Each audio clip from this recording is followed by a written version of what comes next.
Harry Potter, the boy who lived, come to die. Avada And welcome everyone to the Washed Athlete Podcast. Today, Raj and I are here to talk about our spoiler-free and spoiler review of The Secrets of Dumbledore. Now, you may be asking, where are the other three people? And I'll tell you, they were invited to the movies. They bought tickets, but then they didn't show up. So you know what? You're stuck with me, who's a big Harry Potter fanboy, and I got my Slytherin scarf on here.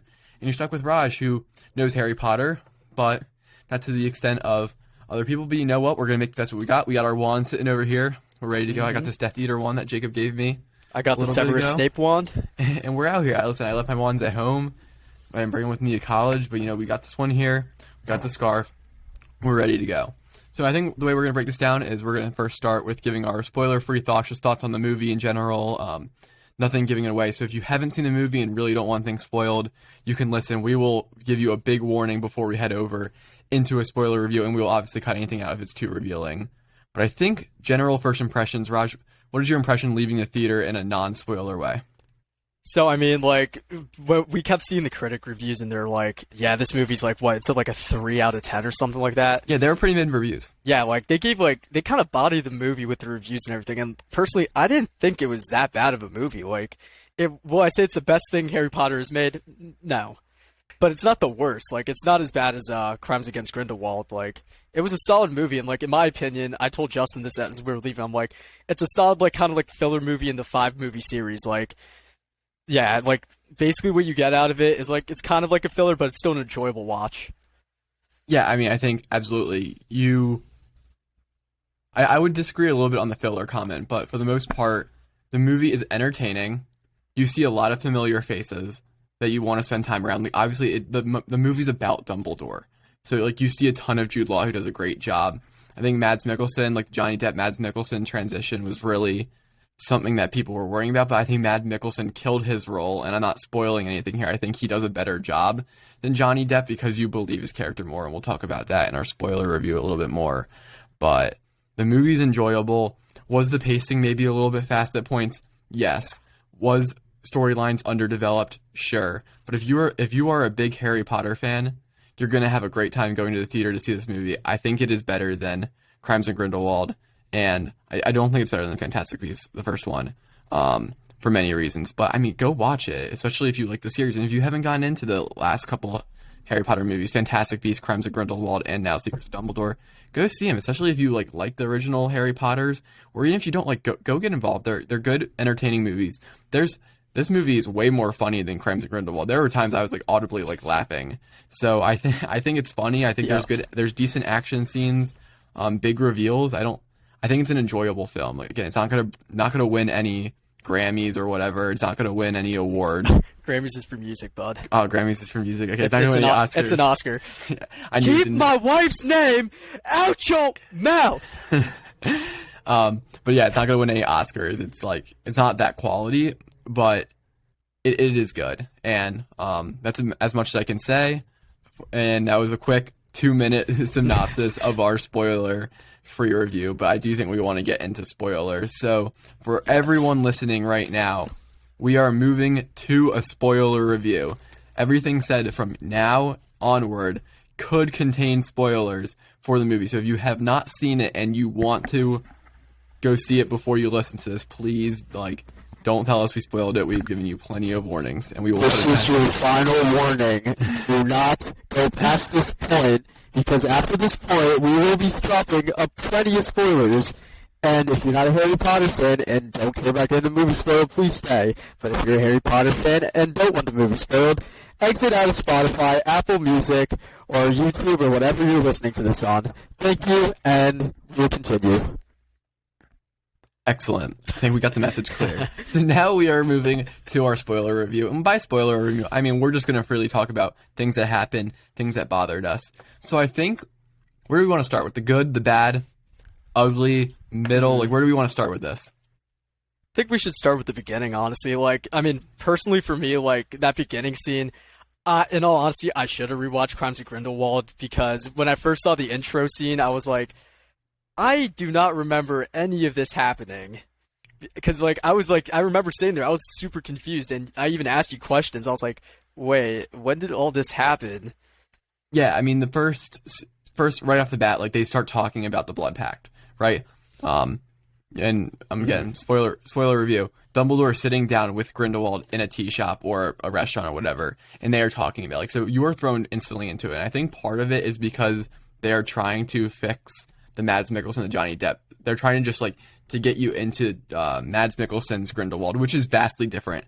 It's a very like brought down to earth guy. And just speaking on that for a moment, he's not as crazy looking or crazy acting as Johnny Depp's Grindelwald is. Now, I think Johnny Depp's Grindelwald is very good, but I think you need to convince the audience that Dumbledore once loved this guy. And I don't see a world in which Dumbledore would have loved the Johnny Depp Grindelwald because he literally looks crazy. And he acts crazy and he does crazy things, but Mads Mikkelsen's Grindelwald is very much more like he's a normal fella. He looks very normal. He acts pretty normal, but he has this really dark side. And they do show that throughout the movie. And I think they reestablish it because of the actor switch. But no, right off the bat, they start talking about the Blood Pact. So if you did not watch Crimes of Grindelwald, you're toast. Now, I don't think it's a flaw with the movie. Like, they expect that you're watching that, but it is if you're going to go into the theater being like, oh, I haven't seen Crimes of Grindelwald. Like, I watched Crimes of Grindelwald with my girlfriend, like, a week before we went and saw. So, like, I had everything right on the top of my head. I've read all the books. Like, I know the characters very well, so I knew what was going on. But if you didn't, you'll be confused. So I think, yeah, right off the bat, you're at the diner scene, and you just see, like, the power this Blood Pact holds. You got Dumbledore and Grindelwald, who both want this Blood Pact gone so they can, like, fight each other. Actually, I don't really know if Grindelwald wants it gone because he's going to get his ass kicked. But Dumbledore wants it gone, but they can't do anything. They're sitting down at the coffee shop just talking. And you kind of see the derangement of Grindelwald because he's like, not like, Dumbledore's like, dude, you've gone crazy. And it's just, he hasn't. So I think that opening scene was good. My hair keeps falling down over here. Gotta get the headband. I know. Maybe I'll just like flip around real quick. Well, he does that. I mean, like, the one thing I personally did not know they switched the actor. Like, I had no clue they switched from Johnny Depp to, what's the new actor's name? Mads Mikkelsen. Yeah, I had no clue they switched, and like, for if whoever's on YouTube, that weird scene behind me right now, looks like I have 4 arms, but basically, like, I had no clue they switched the actor, and honestly, I still thought it was the same actor at first, and I was like, hey, what happened to his hair, and what happened to him looking crazy, and I was like, actually, I really like the way they like changed him. He looks like normal, like, you know, like, I mean, normal is like a relative word for how kind of crazy he gets throughout the movie, but I really like the actor change, honestly, and like it changed the mood of the movie too. Mm-hmm.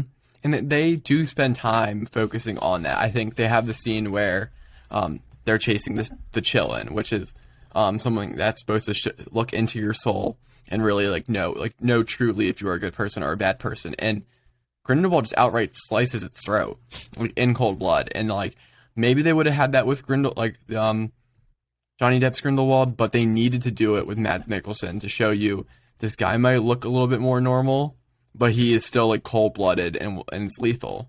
And for that, they did a great job. I wish I saw the movie a second time. I can't like go through each part of the movie. But I think, actually, where do we want? Good or bad? Where do I want to start? I think we'll start with the bad. Yeah, bad. We'll start with bad. And by bad, I mean things that I could point out. I didn't leave the theater going, this really bothered me, but it is an issue with the movie. And the number one thing I can think of is pacing. The movie moves really fast. And I think, and you can give me all the reasons for why it moves fast, like why they need to move the story fast, but at the end of the day, the movie moves fast, and that's a problem. They go from, I mean, if you look at the trailer and look at those bits, like, they're on the train, which is where the trailer has Jacob getting his wand, and they get to that pretty early on. And then you kind of are left with a lot of the movie. And the movie's long, so it's not like it's like a short movie. I think it's long. It felt long. It feels like a long movie, and then you move through it very quickly because they have so much stuff they need to get in, and it's very jumpy. They jump from point to point to point. Now, again, that's kind of the point. Like, our characters are in different places, but you don't, like, you're constantly apparating to one place, constantly traveling to one place, and you're in very different setting. I mean, we're in Germany for part of it. They're in Austria for one point of it. We're in Berlin, not Berlin. Berlin is Germany. We're in Britain for a little bit of it, and we're also in America. So you're going to very different places, and Newt is somewhere in the middle of a forest when we first see him. So they're all somewhere. And yeah, so I think the pacing is an issue. Raj, what do you think about the pacing? Yeah, like honestly, like I'm not like the most avid Harry Potter fan as Justin is, but like I know like I read the books, I watched the movies, and I did watch both the first Fantastic Beasts movies, and I was sitting there, and even I was confused for a little bit. I was like, what is going on? And then as everything like starts processing, I start figuring out by remembering what happened in the last movie. It's already on a whole brand new thing, and like with what Justin was saying, how they would apparate like to different places, like. It was super fast. Like they're at one point when they were in Berlin, then they apparate back somewhere else, and I'm just like, what? And like for people who aren't like big avid Harry Potter fans, like they'd probably just be saying they're like what is going on?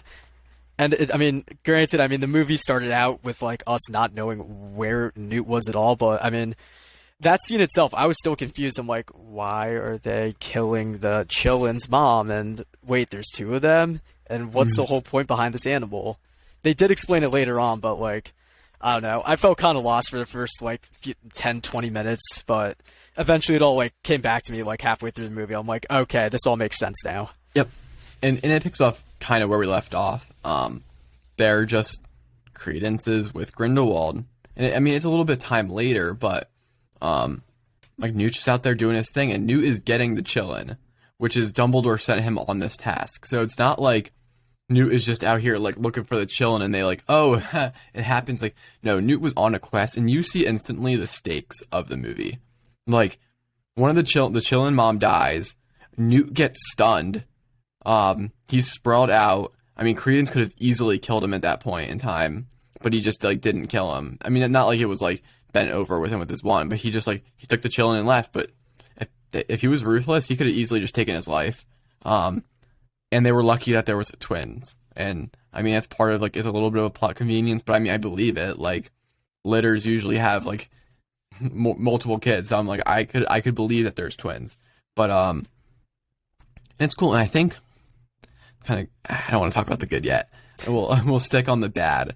I think if you were looking for blockbuster reveals, this was not the movie for you. If you spent a lot of time, and I try not to theorize. I always say this with Marvel movies, that I hate when people like try to guess what's gonna happen, and like, oh yeah, I knew. It just ruins it for everyone. And I did that to myself a little bit. Now I wasn't disappointed, but there was a part of me that was a little bit like, that was a little bit epic than I thought. And I think the biggest reveal is who Credence's dad is.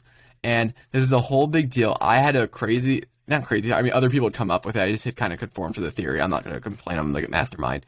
But my thought was that Dumbledore had found a way to use a Philosopher's Stone on Ariana's, his sister's, Obscurus, to give it a new body. And it happened to be a baby boy in Credence. And it went over to America to get away from Dumbledore, because that's what Dumbledore does. He pushes people away. He did it to Harry. He did it to Credence. He did it to his brother, and they talk about it in the movie. Yeah, he pushes people away.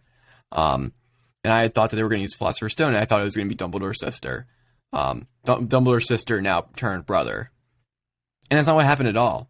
Aberforth just had an affair with a woman, and she left away, and that's a son. Now, does it make a ton of sense? Yeah, the Phoenix came to them and everything, but I think if you were like, oh, what is this big way they're going to be related? It's like, no, I'm like, they just had a kid, and the kid got pushed away, and that's what happened. Yeah, I mean, granted, I was a little confused about that, because I remember you were explaining your theory to me, I'm like, huh? Like, I was a little confused, because, I mean, granted, that theory kind of did seem a little like, okay, that's a little crazy. But I mean, the deciding factor is Ariana. I don't know what in language it means, but Ariana translates to another language to silver, and Aurelius translates to gold. And the second power of the Sorcerer's Stone is to change other metals into gold. That's what sold me. It makes sense, but that still seems like a stretch. Also, it's J.K. I mean, yeah, J.K. Rowling could do something like that. But also, yeah. Again, this is a theory, and I first heard it on Super Carlin Bros. I love their channel, so if you guys are listening, even though we're way smaller than them, I'll shout them out because I love them. But they had come up with a theory, and yeah, I mean, it's out there, but also, like, why does Dumbledore know Nicholas Flamel? He's an alchemist. Like, what is Nicholas Flamel known for? The Sorcerer's Stone. So I was like, that's interesting that Dumbledore would want to work with Nicholas Flamel, considering he not really an alchemist, Dumbledore. Okay, the more you talk about it, the more you're selling me on it. Yeah, it would have made sense. If that had happened, I would have been like, that's cool. But also, you can't be disappointed with the outcome because it makes sense. Like, simply, like, you saw the girl on the boat. Like, why was Credence going over to America? Because Aberforth's girlfriend or whoever it was at the time wanted to get as far away from him as possible. That makes a ton of sense. Like, how do I get away from this issue? I go to America. Aberforth doesn't follow them. That's why the kid is pushed away. And kid gets swapped at sea, and mom dies, gets put into foster care. Like, it all lines up well. You can't poke holes in it. You can be disappointed that this big reveal about who he is there, but that's just how it's gonna be. Like, so I think the reveal is a little bit there. I thought other things were gonna happen as well. I thought there was gonna be a big reveal about where Tina was because she wasn't in the movie. Now I think the actress could not be present for filming for some of it, so that could have been a reason why she wasn't there. But I had thought that maybe she would be Bunty, Newt's assistant, in disguise, kind of to not be to not give her presence away as an Auror. That didn't happen and whatnot. But again, it makes sense why Bunty's there. Like, she's just helping the cause. I think it's a little bit underdeveloped, and it kind of goes into another bad. And that a lot of plot lines are underdeveloped. Like, we don't know much about Bunty, but we probably should, especially after what happened in this movie. Like, she doesn't do anything particularly cool, but she is very trusted in the role she is given in this movie, and it's like, but why? Does she have any exceptional magical abilities? Because there's a lot of fighting in this movie, so what about if Bunty got into a fight? Like, would she be able to, kick ass, or...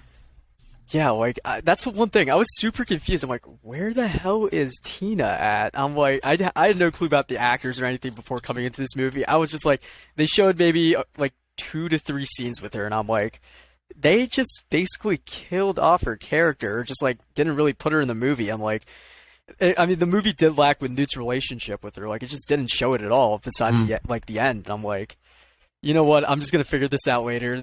She's probably not in it for some other reason. But then, is it just me, or was there something weird between Bunty and Newt? No, there is. So Bunty, from all other accounts, really likes Newt. Like, in the first Fantastic Beasts movie, is she in the first one? I can't remember, but she is. Whatever one she's in, she's super okay, Newt, what can I do? And Newt's gonna go help fix the Kelpie in the water, and Bunty is like, aren't you gonna take off your shirt? She says that, and then Newt's like, oh, you can go home, Bunty, and Bunty's like, I'm not going home, and whatnot. So there's a weird dynamic there, but I don't think it's reciprocated from Newt, because the whole time Newt has Tina's picture in the suitcase. And do I think the movie lacks a little bit because Tina's not there? Yes, but I more noticed it because I was trying to figure out where how Tina was gonna show up. But if I had just watched the movie and was like, someone told me, hey, Tina's not gonna show up, I don't think I would have missed her. It was more just that I was like, I think this is gonna be Tina. Like, Tina's gonna show up in this type of way, and she didn't. And then also Nagini's character also, I think, had an issue with being able to meet the filming, so she didn't show up at all, which is probably, I would say, pretty big for Credence, but it makes a lot of sense now with what we know, that Credence obviously goes back with Aberforth, and they're probably gonna try to find a way to heal him. And it would make sense that Nagini would come in now, being someone who used to confide in Credence and being like, okay, you found your way, you're safe now, I can come be with you. So we'll see where that goes. So, I mean, the thing with that, going back to the whole new Bunty and Tina thing, throughout the entire last scene, like I was expecting Tina to make some big reveal. Like when Bunty was the one who gave the suitcase, I was like, I thought that was Tina for the longest. At that moment, I completely was like, that's Tina. Like the gotta be Polyjuice her. potion wore off. Like I thought it was her. Wait, what potion? Polyjuice, it turned like you use someone else's hair. Oh, Polyjuice. I Yeah. heard apology. And I'm like, what Oh, no. is that? Yeah, no, I was like, no way, it's been her the whole time, but like it just wasn't. I'm like, well, what is she doing? Like, I get like, yeah, she's the head order now, and like she's probably busy, but like she definitely had to have some role, especially with the plot of the movie, where like they had to like make so many different scenarios that it clouded Grindelwald's vision. Yeah, absolutely. And they did the thing they did in Avengers Endgame, or just Avengers Endgame, where they go, Captain Marvel, where have you been all this time? And she's like, there's a lot of other planets that need my help.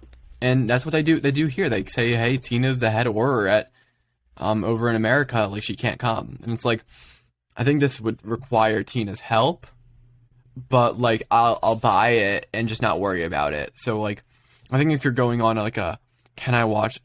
Does this movie make sense? Like logistically, like that? No, like it makes zero sense why Tina wouldn't be there. Like she's been in the other two movies and whatnot, but you got to get over it, and especially if you're just trying to enjoy it, if you're not trying to nitpick. But it is a downfall. I wish I had saw Tina in it. So you see her a little bit at the end, and the scene is cute. Yeah, that their relationship's the one thing I miss, because it's like that kind of like awkward like two people who aren't really social. Like I like in the first two movies when it's there, I'm like, oh, that's kind of like, you know, fun to see. And then it was just missing in this, and I'm like, you got to be kidding me! You wait until the end scene where it's like most convenient to like do this, and I'm like, you could have done this so many other times or had other big reveals, but whatever, it's just the way it went. Yeah, and I mean, just going over to the good, Eddie Redmayne, who plays, I think that's how you pronounce his name, Eddie Redmayne, whoever plays Newt, dude is fantastic. Like, Newt's character in every scene kills it. He is serious, quirky, awkward. It is a blast to see, yeah. And we'll talk about the good, but just everything he does is awesome. He plays so many different roles. I think Dumbledore's actor, Jude Law, is also fantastic. I mean, I think the acting in the movie is great in general. Like, and I guess, do we have anything else we want to talk about the bad? Trying to think. I mean, besides pacing and like the lack of Tina, I mean, I don't really see anything else that was like too controversial or bad with the movie. Yeah, me either. I think pacing is an overarching theme for the movie, right? Like, if you have bad pacing, there's a lot of other things that branch off from it. Again, like underdevelopment of your characters, but I'm fine with it. Another character underdeveloped, we might as well talk about it, is, and I think it's Professor Ilmori. She's the woman who teaches over in America. I think she teaches America charms. And part of it was I didn't know her name well because we didn't have a closed caption on in our theater, obviously. And then I watch a lot of things in closed caption, and you just can't make out like the spelling. And then it's like, obviously it's a different like language or a different like blend of syllables. So like, I think it's Ilmori, maybe. Don't know. Charms professor from America, I think. Like, you don't know much about her. And I think her character's cool. But, like, again, I'm sitting here like, I don't really know where she's from. I don't know who she is. I don't know how to say her name. But she got a lot of screen time. Was this the professor that, like, you know, the one that was with them with the book? Yes. Are you talking about her? It's pronounced Eulalie. Eulalie, Professor Eulalie. Okay, that would make sense. Eulalie. I think Ilmori might be the American school. Yeah, probably. Yeah, like they didn't really put any background to her. Like I see her, I'm like, are we supposed to know who she is? Is she like a descendant of like someone from the like original series? Like I was like, who is this? Yeah, you don't know who it is. They don't really explain it well. Oh yeah. Yeah, like okay. they explained it's okay. This makes sense. And now that I'm reading the wiki, it makes sense. Or HarryPotterFandom.com, Harry Potter wiki. It's Eulalie Hicks. And they call her Lally. And then she was American Witch, Charms Professor at Ilmori. Yeah, Ilmori is the school name. I should have known that. So, and I think she's really cool. But I think she has a cool relationship with Newt and whatnot. But yes, underdeveloped. You don't know much about her. She's kind of. I hope she comes back. I really did enjoy what she brought to the screen. But again, underdevelopment. yeah. And then So I think, yeah, go ahead. and the last thing is what is it? Lita Lestrange, right? Is that her name? Mm-hmm. Yeah, that's her brother who was also with them, right? Theseus? Yeah. No, not, Theseus is... not Theseus. Her brother, Lita's. The guy who Oh, Yusuf Kama. yeah, like Yeah. was he in the last movie? Yeah, he was. Okay. Yusuf Kama's thing is he's the last of his pure bloodline. So you presume that he is low. He is younger. He's younger than Lita. Mm-hmm. Which, again, doesn't make sense by, like, how they look, but whatever. Wait. No, I don't think he's younger than Lita. Yeah. Whatever the case is, he says he's the last of his pure bloodline, which, again, he calls Lita his sister, but, like, Lita's his half-sister, not his full sister. They keep calling it that, and I get why, but they are they are half-siblings, because Yusuf's dad... No, Lestrange's dad took, like, bewitched Kama's mom to have a kid. And that kid was Corvus Lestrange, who died at sea. So pretty much, the dad... So, sorry, this train of thought is wild. Everyone listening to this, I'm sorry. Kama's dad sought revenge on the Lestranges for like taking his mom away. So Kama was instructed pretty much by his dad to kill the last pureblood of the Lestrange line, which he thought that Credence was Corvus. So he was like, I will kill Corvus because it is what my dad has told me to do because he took my mom away. And then when that's why he was the whole time he kept calling him Corvus in the Crimes of Grindelwald. And it was like, that's when Lita was finally like, that's not Corvus. But again, I don't think he doesn't want to kill Lita. I think he does want to kill Lita in a sense, but also Lita would theoretically remarry and change last names. Now, it's still the bloodline, but Lita also explains in her family tree that the women are flowers and the men get pictures. So, like, it's not as big of a deal for Lita to be killed as Corvus would be, but again, Corvus died at sea. So now I think Kama just, like, got into the fold, because again, he doesn't want Grindelwald to, like, get there. But again, he's underdeveloped because you're like, okay, cool, I know what this guy's motives were in Crimes of Grindelwald, even though they're super confusing, and like me saying it out loud, I'm like piecing together things that I know about it well. But yeah, so Kama is another character that's underdeveloped. They kind of plant him in there as like a spy, but you kind of don't know how he like got around it. Yeah, like I have no clue how he pulled it off because like he got his memory erased to Lita, and then still like I have no clue how he pulled it off without Grindelwald realizing, oh wait, I'm about to get stabbed in the back by this dude who could see like the future. I think it was because Kama's probably pretty powerful, so he could maybe block it a little bit. Maybe he's like good at legitimate. But I also think it was like he did come there with a good sense of, like, he did go to Grindelwald with the truth being that he was sad about his sister's loss, his sister's death. So then you kind of get closer a little bit, and he's like, he takes his memory away. But then I think at that point, like, he was kind of more like, cool, Tom was fine. Like, yeah. Because they were just like, that was like the reason why, but they didn't look deeper, maybe. Mm-hmm. I would like to see that explained a little bit more, but again, a little bit of underdevelopment there. Also, part of me did Queenie lie in that scene in the beginning? She was like, Queenie, can you read him? I feel like she lied. Oh yeah, Queenie was definitely like a double agent the entire time. And it was kind of cool. I think it was kind of a good, like, you sometimes felt on edge about her, and like she does piss me off in a sense, like make a decision, but like she kind of she is very much like, I am helping Grindelwald because I need to right now so I don't die.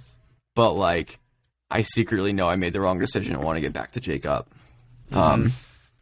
And yeah, so I think, unless we have anything else, I think that's all the bad. Yeah, I think that's the bad. Yeah, from a movie standpoint, like filmmaking, there are big issues, but I think as a Harry Potter movie and just a fun film in general, it's very fun, and that's why I want to talk about the good and interesting bits. And I think the first part is, I think it's funny. Right, I think the movie is very funny. And now what Raj is doing is by far the funniest part of the movie because like it's a very tense moment, but you see Newt get up in his like little crab position like this.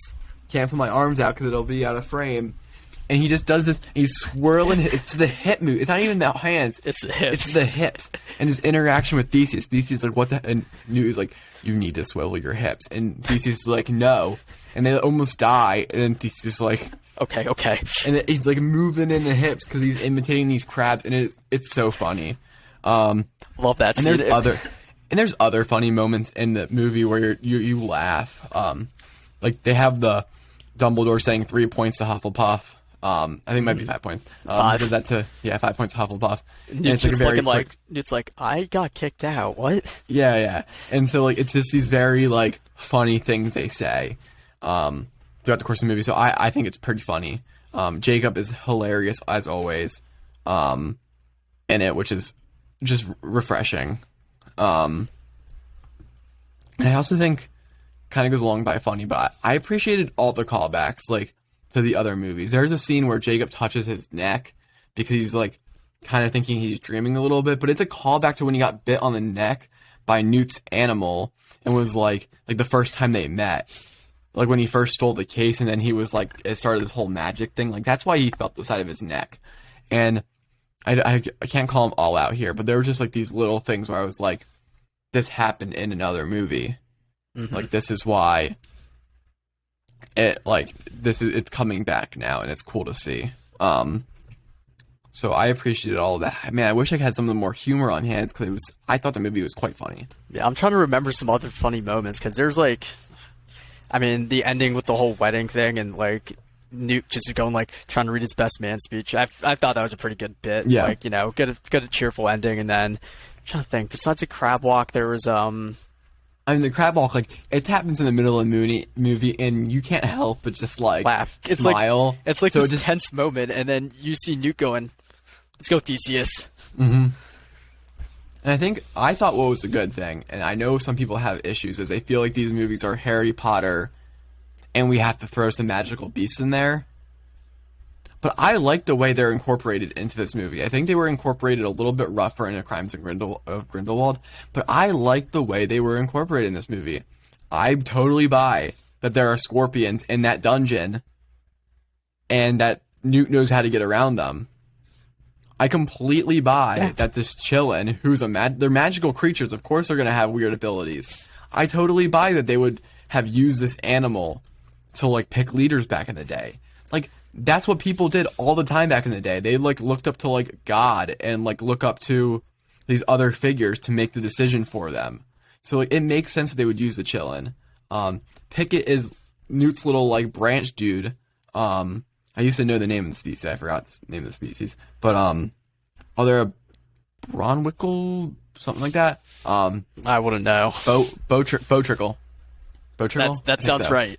I think it's a Bowtrickle. And like he's with him all the time, but like it makes sense. Like that's what he does, and I think the animals are cool. You have Pickett and Teddy. Teddy's a Niffler.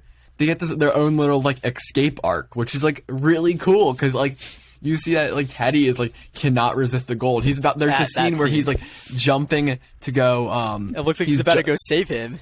Yeah, he's about to go save Pickett, who's gonna fall and hit the ground, and he reaches for the gold coin to stuff it in his pouch. And it's hilarious because you're like, this is a super dramatic scene. And you know the whole time you're like, there's the gold coins. Like, he's going to go get those. Yeah, I really like that scene, too. Like, it was nice to give them their own escape arc. And, like, you hear Newt, like, give the signal, and it just cuts to whatever the name of the mole animal creature thing is. It's just pulling at the tie. And, like, I mean, when he was giving out all this stuff in the train, I had a feeling that tie was, like, probably a port key. Like, it would make sense. Like, I was like, okay, that tie has some importance. It'll come back later. And then you see him pulling it off. I'm like, yeah, it's going to teleport them. It's gotta. Yep. But, like, when he was pulling on the tie, I was just like, dude, this dude is so screwed for what's about to come. Like, you can just tell, like... And then he got what he deserved when, you know, his little firefly just went dead. So, like, that whole, like, arc was pretty funny to watch. Yeah. I really enjoyed... there are some rough parts about it, but I really enjoyed the fact that, like, the plot of them is revolving around not knowing what's going to happen because Grindelwald could see the future. and I think that is really cool. They are being so entirely vague about their plans. They're like, it throws us off. Like, I didn't know who had the case. You could have convinced me all the people would have had the case, because I could get an argument for why Jacob would have the case. They just called him very pure of heart. Of course, you wouldn't expect a Muggle to hold the case to the Chillin. I could have seen him holding the case. I could see Newt holding the case because it's Newt's case. Theseus is a Auror. The Charms Professor's badass. Bunty. Bunty's a little bit weird to hold the case, but she's also Newt's assistant and held the case the entire movie. So, like, during that scene, I didn't know who had it. Exactly. I was thinking in my head, I'm like, okay, they gotta have it given to like Theseus or someone who knows how to defend it, because like, if you give it to like Newt's not the best duelist in my opinion. So like, he's still powerful though. You do see some scenes, and especially in the first Fantastic Beasts, and even in this one, where you're like, he knows like legit magic, and I think, we'll go into that in a second. Keep going. So like, yeah, like Newt, I feel his brother. He's the head Auror of the British Ministry. Like, obviously, he probably is more powerful than Newt. In my head, I was like, okay, they probably gave it to him knowing like he will put his life on the line and can defend it the whole time. But then, like, I slowly see all the suitcases just going away. I'm like, I honestly forgot about Bunty too. I was like, where did she go?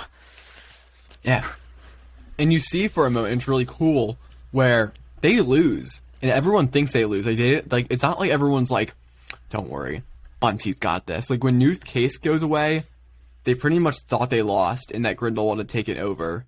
And you see Bunty makes her way up. And I think it's really cool because you see everyone's like shooting up, like, yeah, let's go Grindel. And they're putting the sign up there, like his sign up there for Minister of Magic. And then the Chillin comes out. And you're like, uh-oh. And you see as soon as Santos is nominated or gets Minister of Magic, all the yellow flies up. People are not supporting Grindelwald. Like, when Grindelwald got it, there was some green going up, but there was also some red and yellow.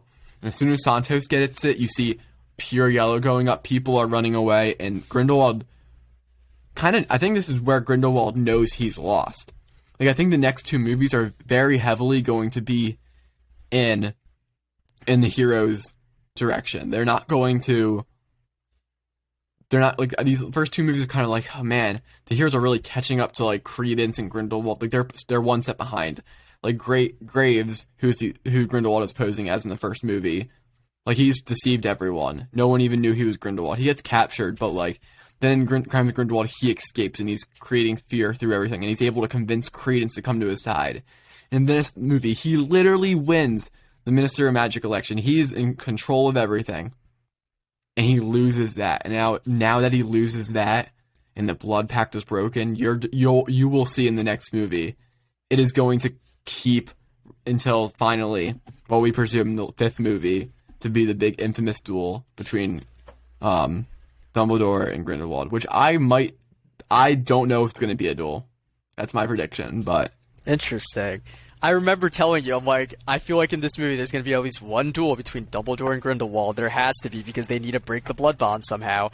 I don't know how they're going to break it, but I felt like there was going to be a duel. And when I saw it, I was like, thank you. That's all I've wanted to see, like, just any, like, clip of them fighting. Like, 'cause you don't really see Dumbledore, and his fight with Credence, that was... I really enjoyed, like the CGI and everything they did for that. I was like, wow, that... Because, like, you see Dumbledore in his old age in the Harry Potter series, and, like, this was years ago, so, technology wasn't as crazy. So, like, yeah, the fight scenes were cool in Harry Potter, like, in Order of the Phoenix and whatnot, but, like, we got to see Dumbledore in his prime in this movie, and you're just like, wow, I knew he was powerful. I didn't know he was that guy, though. Yeah, I mean, he's the only wizard that doesn't fear... Grindelwald. Anyone, and everyone fears Dumbledore. The only two people that called Voldemort by his name Tom is Grindelwald and Albus Dumbledore in the books. They're the only people that really call him Tom. Harry calls him Tom, like, sometimes, but not much. So, like, Dumbledore does not fear anyone. And I agree, I kind of forgot about it. When he fights Credence, you see how absurdly powerful this guy is. Credence is throwing everything at him, and Dumbledore is just like, block, apparate, block, like, apparate. He's not even fighting back. And he starts by, like, he sees the mirror and he, like, blows this water droplet over and pretty much takes him to another dimension. I was like, what did Dumbledore just do? Like, he, like, Doctor Strange mirror dimension, then next thing you know, like, you see him use the little light thing that he gave Ron. That was that, right?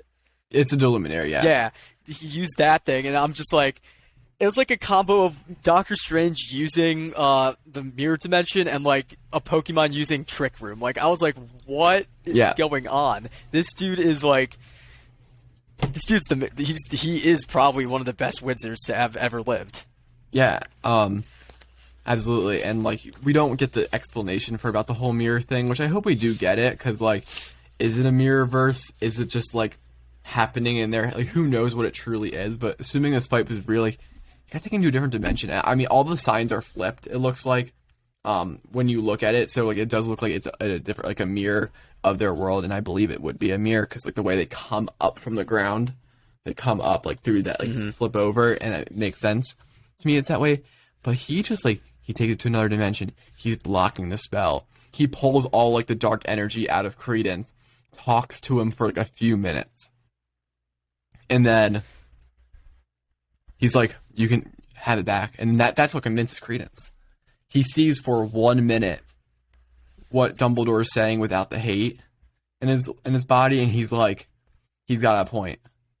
And it's really cool. Like, even I just love some symbolism of the Phoenix comes during that scene when the hate is there. The Phoenix comes and it's blowing away with its wings, like the hate, the dark energy that is trying to get back to Credence. And you see this bird who's been with Credence since the end of Crimes in Grindelwald is truly like it's for Dumbledore's, and it is like trying to save Credence. It's trying to help Dumbledore out. And I don't know, that scene is super cool. You just see the power, and that was gonna go right into my next good part about it. The magic in this movie, super cool, super well done, and it makes you smile if you're a Harry Potter fan. It was the coolest thing to see. The scene with Jacob and I already forgot her name. That the charms professor from America. Oh, Lally. Like that scene with the book and like her doing the storm thing to make it look like Jacob was actually using like. Okay, that was the one thing I was confused about. Does this wand actually work?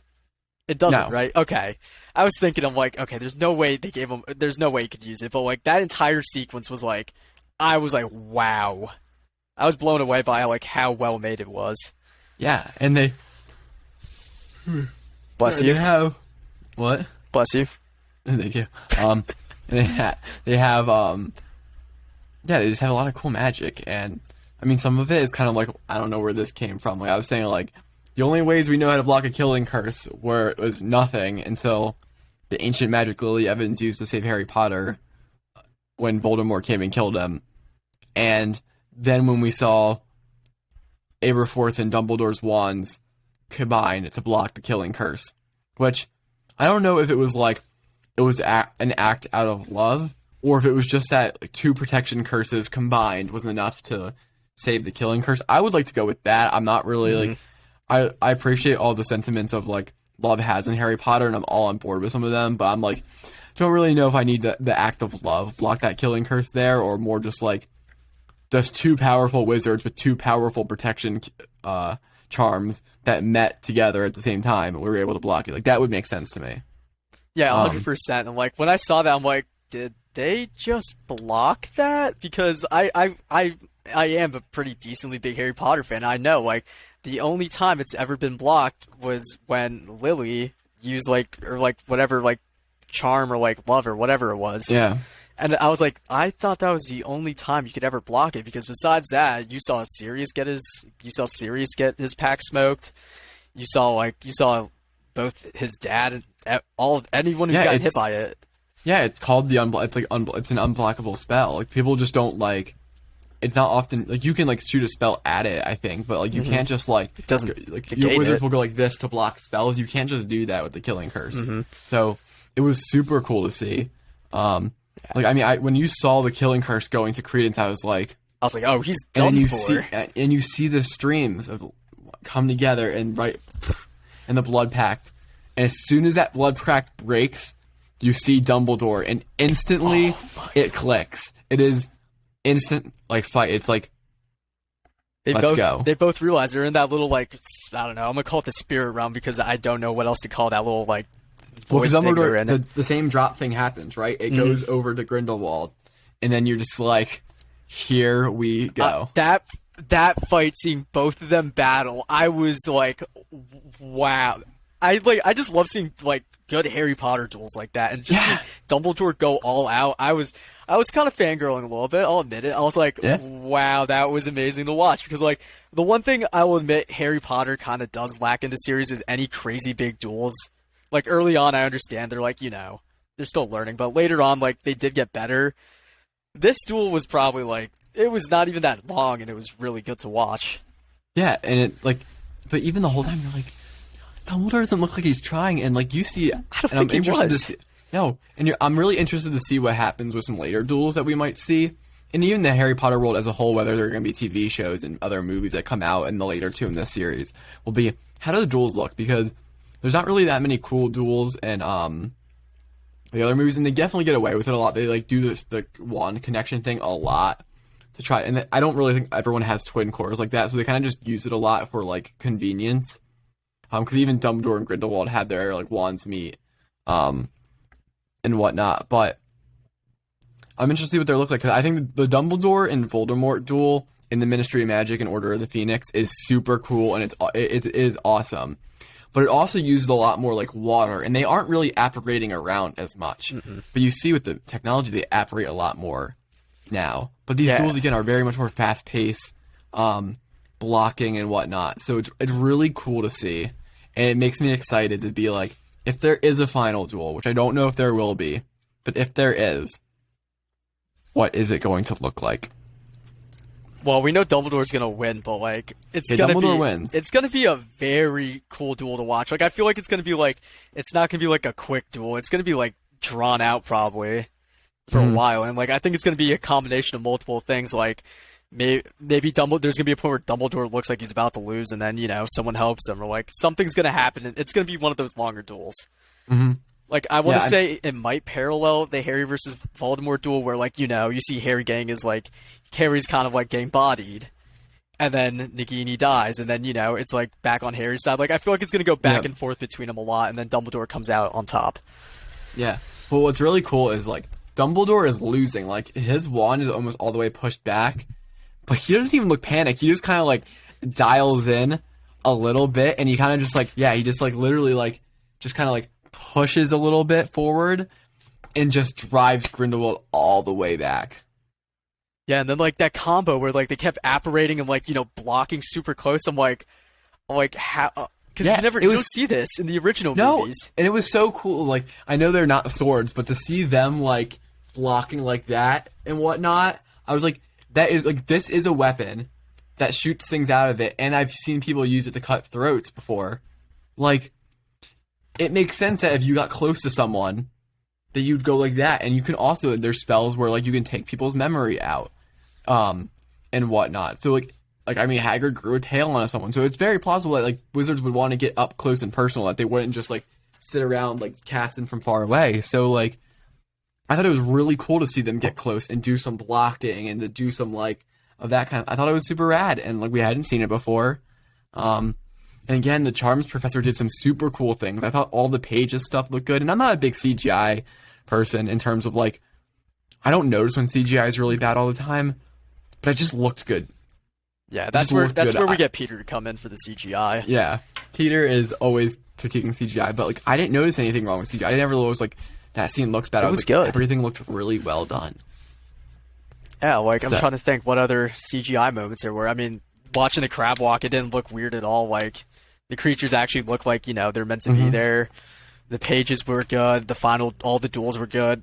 Just showing like even the Credence duel. Like if you look into the coloring of like the entire duel, like it has this like gray like feel to it, and then all you see is Credence's like little orange and black thing. I don't know whether it's the obscurity or whatever. Is that what it? Credence's orange and black thing? Yeah, what's that like orange? Like whenever he cast his spells, it was like always something orange and black attacking. Oh, it's part of his like Obscurus. Yeah, that thing. Like that was really well done. Like overall, like the duels in this movie and the CGI, I would say it's pretty good. But I mean, we need Peter to watch it to like critique it fully. Yeah, but like I dug it. I dug all the magic stuff. Again, there are things where you're like, never heard of that before. But that's kind of the point. Again, like the books like they do have more magic, obviously, than the movies have. Like Harry does a lot. If you have not read the books, Harry is not a useless wizard who doesn't know how to do anything for himself. It's just how the screenplay like portrays him. Like, yes, Harry actually does fight people and actually does win more often than people like see. He didn't just like win because the wand chose him. Like, but I do think it's very cool that you see new magic here. That's kind of the point. It keeps fans invested. I want I want Pottermore to like release an article about what Dumbledore, how the Mirrorverse thing worked, because I want to know about it. Like, that's super cool magic. Yeah, I mean, I was very pleased. It was very fun. I did have another point I wanted to make, but now I am forgetting, which is... I know. Yeah, well, while you try to remember, the one thing I do want them to go into more is, like, because before, during Harry Potter, I never really thought, like, hey, I didn't know there were magicians or, like, not magicians, wow, wizards and witches in, like, the U.S. or, like, other countries. It never, like, occurred to me. Yeah. And then seeing Fantastic Beasts, and the first time, I'm like, wait, there are wizards in America, so that means there's wizards everywhere. Yep. Please look into that more, because it'd be very cool to see stuff like that. Because think about it, was there a wizard in World War II? They could have done, yeah. Yeah, that's I want them to explore that lore a little bit more. Yeah, and you just led me right to like what I was about to mention is the movie had like political parts about it, not making political statements in our world, but like it is a political thriller in a sense that like you see the German Minister of Magic, like he says that he doesn't follow Dumbledore's advice to like not allow Grindelwald to be charged because he's like there will be killings in the street, and you're like, I was totally like, I could see that. Like, if you were like, Grindelwald is a bad, like if you said Grindelwald was a criminal, yeah, people might take to the streets and riot, and people could die. And you're like, like a free election, like, if people don't want him, then then we won't win. And it's like, there is that political aspect of it. Like, they're running an election, and Grindelwald is using, like, kind of shady tactics to win this election. But the Minister of Magic doesn't want to step in because if he does step in, it's going to look like he's fixing the election, and then people are not going to trust them. And the political aspects of the movie were very cool as well. Mm-hmm. So yeah, I don't know if we had anything else we want to talk about. I think we all, especially talking about it now, we all very much enjoyed the movie. It was very enjoyable. Again, there were underdeveloped parts. I think on a film making level, it left some to be desired. But I think on a Harry Potter coolness scale, it hit all the marks. And I think it's very exciting to see when the next movie come out and what they look like, because it should be exciting. I'm sure we'll have like Tina back, and obviously we're gonna lose Ezra Miller because of his I don't even know, he's like going to court for something. Great. So I'm sure he's not going to be back as Credence, but maybe they'll just write off Credence that he died because he's in really bad shape at the end of the movie. I was thinking, though, like, for the next movie, I feel like the fourth movie would be, like, you know, them trying to save Credence and, like, Grindelwald. That plot would lock or something. And then the fifth one's, you know, the big ending where Dumbledore will actually fight him. That's how I think the next two will go. But if this Ezra Miller thing doesn't work out, then they might just write him off. Yeah, I mean, I think looking ahead to the future, we don't know what they're going to do. We presume, again, I don't know if there will be a fight. The Rita Skeeter kind of says, like, hey, that might be a myth that they fought. They had this epic duel. Like, there's a lot of, like, misinformation around. Like, no one really knows the specifics of the duel. Like, they just know that Dumbledore won, got the Elder Wand, and Grindelwald went to jail. So maybe there won't be a big fight. Maybe there will be a big fight. But at the end of the fifth movie, Grindelwald will be defeated. Probably. I mean, he kind of has to. Well, yeah, I'm saying, like, unless he's defeated in the fourth movie and they turn around. But they have years to go. The timeline that they say in the books when Dumbledore beat Grindelwald, it would be too soon. So it'll be interesting to see what they could do. I could see a year or so, not real time, like in universe time, taking place before they go to the fourth movie, because it would be like, Grindelwald has lost followers. Grindelwald lost the election. Like, people are going to be taking a second to be like Grindelwald's going to have to take some time before he's, like, trying to take over the world again. Like, he can't just, like, go right back into it. Yeah, and I have a feeling Santos is gonna she's gonna. I think she might bring the charges back because Grindelwald had the German Minister of Magic in his pocket. Yeah. So that's the only reason his crimes were dropped. And the new Minister of Magic, I feel like she might be like, okay, he was in his pockets the whole time, so I'm gonna bring the charges back on him because he did kill a bunch of people. Mm-hmm. But I think I could totally be a situation where then Grindelwald gets chained up or something. And he's like, no, and he breaks out, or he tries to stop this from happening. And I think it will be again another political thriller. And I think you will see him probably by the end of the fourth movie rise back to some form of power, and then and then when you go into the fifth movie, knowing this is where it ends. So I'm really excited to see where it goes. I haven't listened to anyone else's thoughts about this movie yet. I usually would listen to them, and again, one of my favorite channels, Super Carlin Brothers, they just post something out, and I was resisting the urge to listen to it. I'm hoping everyone agrees that they liked it, because I really liked it. I don't want to buzzkill, but I did want to put my unbiased thoughts out here today. So I guess in a sentence or two, Raj, maybe more, but how would you describe this movie in a sentence or two? Definitely need to rewatch Crimes of Grindelwald if it's been a while, so you're caught up with what's going on. If you're a Harry Potter stan, you will be fangirling basically throughout most of the movie. It does hit all the marks of a Harry Potter movie in terms of dueling and everything. Overall, it's a solid movie. Don't go into it expecting it to be the next big Deathly Hallows movie or something like that, or Order of the Phoenix. It's a solid watch, and it's good to watch, and I recommend you go see it soon. Yeah, I would echo the same sentiment. I think this movie, I would say in a concise statement, this movie is not the epitome of filmmaking. There are issues with pacing and with development of characters, but if you're a Harry Potter fan, it is going to be super enjoyable. You'll be on the edge of your seat the entire time, and you will go home being like, that was super cool. So with that being said, I think we are going to conclude this episode of Extra Cycle talking about our review of Secrets of Dumbledore for our spoiler and non-spoiler thoughts, even though our spoiler-free thoughts were 2 minutes long, but we had to talk about the spoilers. We spent about an hour on here, so it's been good.